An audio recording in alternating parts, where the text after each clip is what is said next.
Hey, what's up, everyone? Today, we're diving into something super important, depression. We're breaking down an episode from Andrew Huberman, the Stanford professor who's taken the world by storm with over 5 million YouTube subscribers. This guy's a total rock star when it comes to health and science. He takes everyday stuff we all deal with, like sleep, diet, motivation, exercise, and breaks it down using legit scientific research. His whole deal is giving us practical tools to level up our health and lives. In this episode, we're tackling depression head-on. We'll cover what is depression and what are its signs. How does a dopamine imbalance mess with us and lead to depression? What kind of stress can trigger it? Can psychedelics like magic mushrooms actually help treat depression? What's the best diet for fighting it? And finally, what science-backed tricks can we all use to prevent or even treat depression? All right, let's get into it. The dopamine roller coaster, pleasure and pain. Before we talk depression, we gotta talk dopamine, that feel-good chemical in your brain. Huberman leans on this awesome theory from Dr. Anna Lemke's book, Dopamine Nation, which we've covered in other episodes about dopamine and addiction. Here's the quick version. Pleasure and pain are like two sides of a seesaw in your brain. When you do something that feels amazing, like playing video games, eating your favorite food, or scrolling TikTok, the pleasure side of the seesaw shoots up and the pain side drops down. But here's the catch. When you stop that fun thing, the seesaw flips. The pain side comes rushing up, and you start feeling blah, restless, or even miserable. The problem? In today's world, we're so hooked on chasing pleasure, phones, snacks, Netflix, that we never give the pain side a chance to balance out. We don't let ourselves get bored or just be. And that constant chase for pleasure, it can mess with us big time, leading to depression, addiction, you name it. So, what's the fix? Balance. When you indulge in something fun, give yourself a break afterward. Don't overdo it. This simple idea could be a game changer for keeping depression at bay. What is depression anyway? All right, let's break down depression. In science land, there are two main types. Bipolar depression. This is when someone swings between super high highs, like tons of energy, talking fast, feeling unstoppable, and super low lows, like feeling drained, sad, or hopeless. The shifts can happen fast, like in days or even hours. Major depression, this is what we're focusing on today. It's that heavy, persistent low feeling. No wild highs, just mostly down. Here's a wild stat. About 5% of people deal with major depression. That's a lot of us. It could be you, me, or someone watching this right now. The key is recognizing it and learning how to manage it so we can live healthier, happier lives. Spotting the signs of depression. So, how do you know if it's depression? First, let's clear something up. Feeling down for a few days isn't the same as depression. You know when your friend's like, I've been so depressed lately? That's usually just a bad mood. Real depression is deeper and sticks around longer. Here are the signs to watch for, straight from Huberman. Constant sadness or crying. Someone with depression might tear up over small things. If they weren't like this before and suddenly start crying a lot, that's a red flag.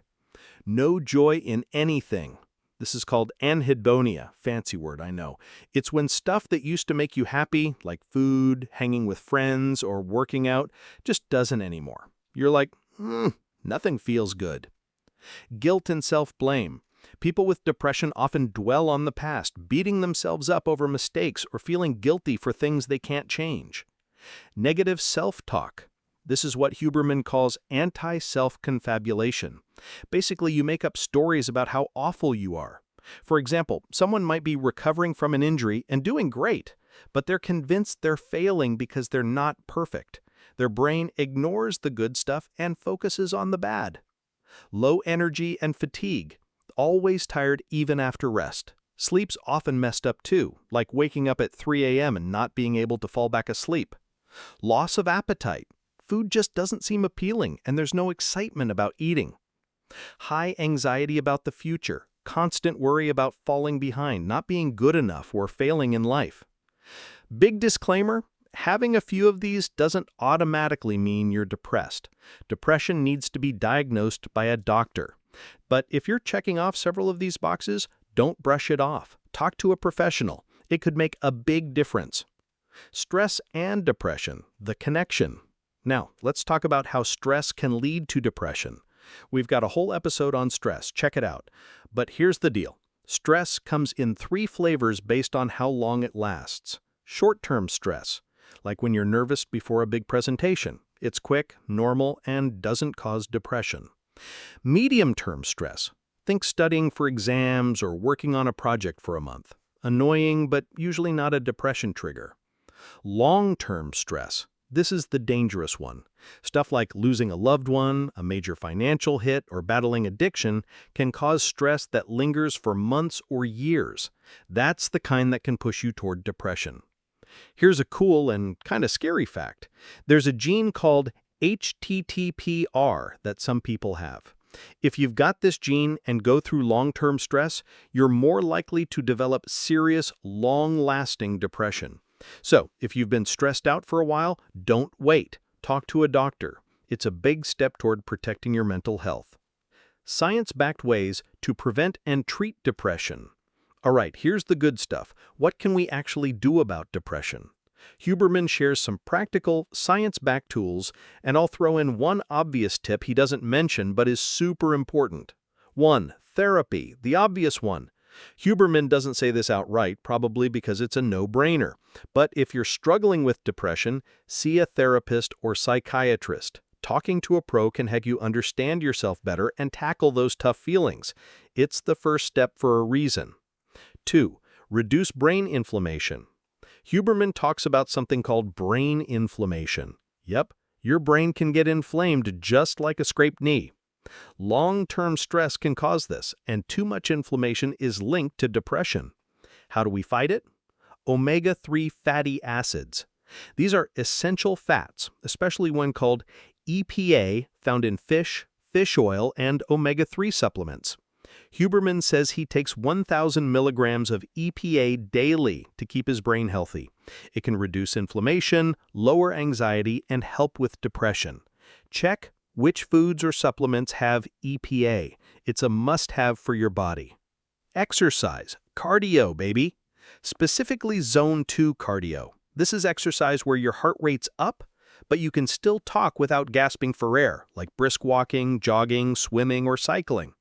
Aim for 150 to 200 minutes a week. It's a game changer for reducing brain inflammation and boosting mental health. Plus, it's gotta be consistent. Don't just do it for a week and call it good. Number 3, creatine. You might think of creatine as something bodybuilders use, but it's way more than that. Huberman says 1 to 5 grams daily can boost serotonin levels, lift your mood, and make you feel more energized. It's especially helpful for women and can prevent or ease depression symptoms. Warning: if you have bipolar depression, skip creatine. It can make your highs too intense. Also, if you have liver issues, check with a doctor first. Number 4, ketamine. Okay, ketamine's got a bad rap as a party drug, but in controlled academic settings, it's showing promise for depression.